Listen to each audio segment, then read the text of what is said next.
యావత్ ఆస్తి నా కూతురు బిడ్డ నా మనవరాలికి మీరు అడగచ్చు. మనకి వచ్చిన నా కూతురు కనిపెట్టుకుని భవిష్యత్తులో నా మనవరాలు వాళ్ళ అమ్మ నాన్న నా మనవడు కూడా మగాడి కదమ్మా. మగాడి కదా అభిప్రాయం మీదండి.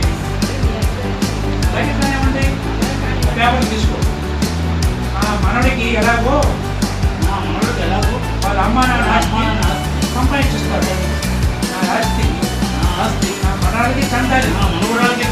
నా వారసులకు చెందకూడదు. నా మనవరాలు ఒట్టి మీద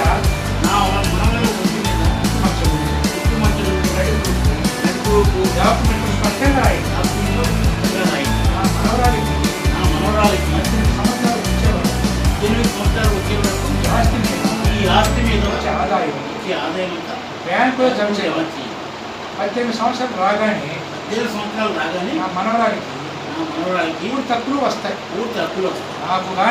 నాకు కానీ నా వారసులకు కానీ ఆస్తి తిరిగి తీసుకుని అప్పు కానీ తాకట్టు పెట్టి అప్పు చేసి అప్పు కానీ అమ్మే అధికారం కానీ లేవు.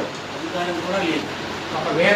ఒకవేళ నా మనవరాలికి ఏదైనా జరగడాన్ని జరిగితే ఈ యావత్ ఆస్తిని తిరుమల శ్రీ వెంకటేశ్వర స్వామికి చెందుతుంది. నాయుడు బొచ్చుకు రంగు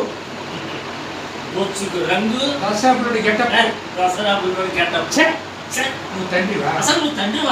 కొడుకు బ్యావర్సైనా ఆస్తి కొడుక్కిచ్చే తండ్రిని చూశా. అసలు నేను నీ కొడుకునేనా?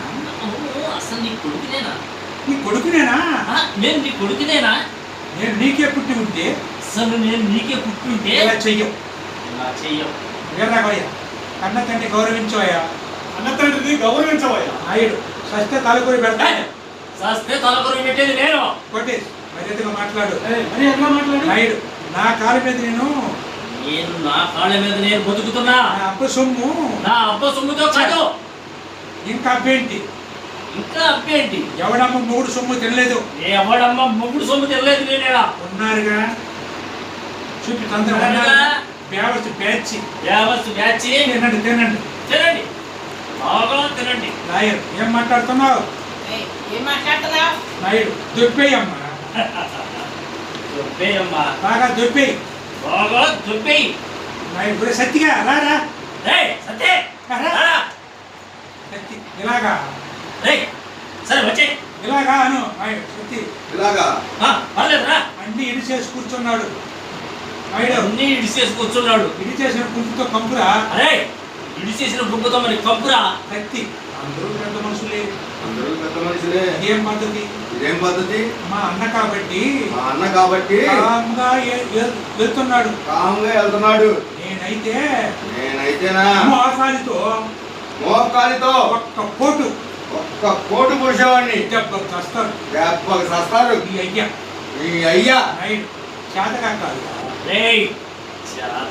కాదురా నాన్న అని ఎంతకాలం పిలుచుకున్నాను కాదా? అందుకనేరా వదిలేసా. వీడు సత్తిగాడు కుక్కల విశ్వాసంతో నా తమ్ముడయ్యాడు.